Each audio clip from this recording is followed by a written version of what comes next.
सच्चिदानन्दरूपाय विश्वोत्पत्त्यादिहेतवे तापत्रयविनाशाय श्रीकृष्णाय वयं नुमः। श्रीविष्णवे नमः। श्रीकृष्णाय नमः।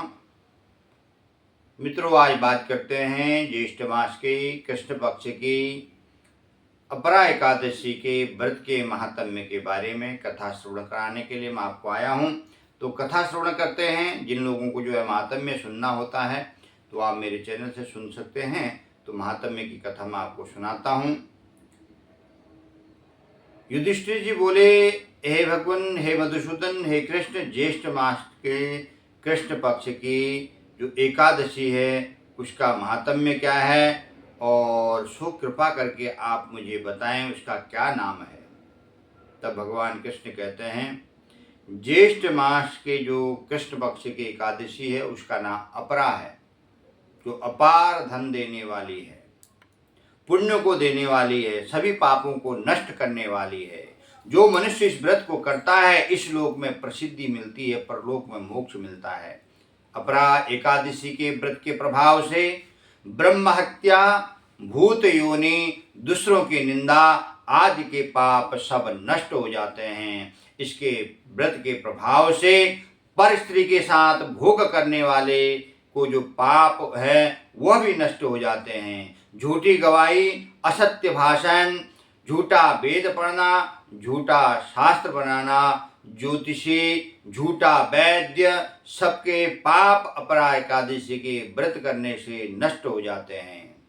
जो क्षत्रिय युद्ध क्षेत्र में भाग जाते हैं वो नरक में जाते हैं, परंतु अगर उसने एकादशी अपरा एकादशी का व्रत किया तो उसको स्वर्ग की प्राप्ति होती है। जो शिष्य गुरु से विद्या ग्रहण करते हैं परंतु उसके बाद उनकी निंदा करते हैं और वो भी नरक में जाते हैं, इसलिए वो अगर अपरा एकादशी का व्रत करें तो उनको भी मोक्ष प्राप्त होता है, स्वर्ग प्राप्त होता है। जो फल तीनों पुष्करों में स्नान करने से या कार्तिक मास में स्नान करने से अथवा गंगा जी के तट पर पितरों को पिंडदान करने से फल मिलता है, वही अपरा एकादशी का व्रत करने वाले को फल प्राप्त होता है। सिंह राशि में बृहस्पति जब रहे तब गोमती में स्नान करने से, कुंभ में केदारनाथ जी में दर्शन करने से तथा बद्रिकाश्रम में रहने वाले तथा सूर्य ग्रहण चंद्र ग्रहण में कुरुक्षेत्र में स्नान करने वाले को जो फल मिलता है वही फल अपरा एकादशी के व्रत करने वाले को मिलता है। हाथी घोड़े के दान से तथा यज्ञ में स्वर्ण दान से जो फल प्राप्त होता है वह फल अपरा एकादशी के फल के बराबर है।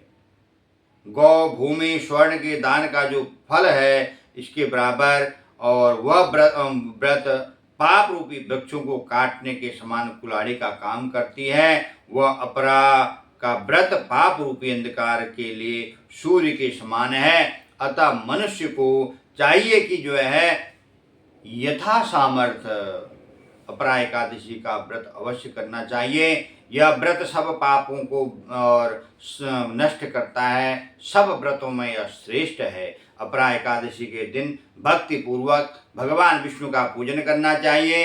अंत में विष्णुपति की प्राप्ति होती है। जो लोग अपरा एकादशी का व्रत करते हैं, मैंने एक अपरा एकादशी की कथा लोकहित के लिए कही, पढ़ने वाले के लिए, सुनने वाले के सभी पाप नष्ट होते हैं। जो व्रत करते हैं तो उनके तो सब पाप नष्ट हो ही जाते हैं। जो व्रत नहीं भी करते हैं तो महात्म्य श्रवण कर लें तो उनके भी पाप नष्ट होते हैं। तो इसलिए अपरा एकादशी का व्रत करें। द्वादशी के दिन 14 तारीख को प्रातः काल सूर्योदय होगा 6:57 और आप 8:57 तक व्रत का पारायण कर सकते हैं। व्रत के पारायण के में व्रत के दिन भगवान विष्णु का पूजन करना चाहिए, रात्रि में जागरण करना चाहिए। व्रत पारायण में जो है हो सके तो ब्राह्मण को बुला करके उनका पूजन करें, उनको दान करें और इससे जो किए हुए पाप हैं वह सब नष्ट हो जाते हैं। अंत तो गत्वा इस लोक में सुख भोग करके मरने के पश्चात वैकुंठ लोक को प्राप्त होते हैं। तो इसलिए जो भी हो सके, जो आप व्रत कर सकते हैं तो बहुत अच्छी बात है, व्रत नहीं कर सकते हैं तो उस दिन आप जो है ब्रह्मचर्यित्व जीवन में जिए, एक समय भोजन करें, भगवान का भजन पूजन करें, कथा को श्रवण करें, जो भी यथा सामर्थ्य बन सकता है वो आप दान करें। आप यह सोचें कि दान पूर्व जन्म में किया हुआ दान इस जन्म में प्राप्त हो रहा है, इस जन्म में करेंगे तो अगले जन्म में भी प्राप्त होगा। लोग कहते हैं किसने देखा, तो यहीं पर दिखता है कि वही मनुष्य है, एक गरीब के घर एक अमीर के घर पैदा हुआ है। ये कर्म का ही तो प्रभाव है। तो इसलिए जो आप बोएंगे वही बीज उगेगा। इसलिए अच्छे कर्मों की आदत डालो, अच्छा सोचो, अच्छा विचार करो, अच्छे लोगों के संगत करोगे तो अच्छे विचार उत्पन्न होंगे, अच्छा कर्म होगा, जीवन सुखमय बनेगा। हरि भजन के बिना जीवन व्यर्थ है, इसलिए हरि भजन करें। जो व्रत कर सकते हैं अच्छी बात, जो न करें तो महात्म्य सुने, अपने पापों के नष्ट के लिए भगवान का पूजन करें, व्रत करें।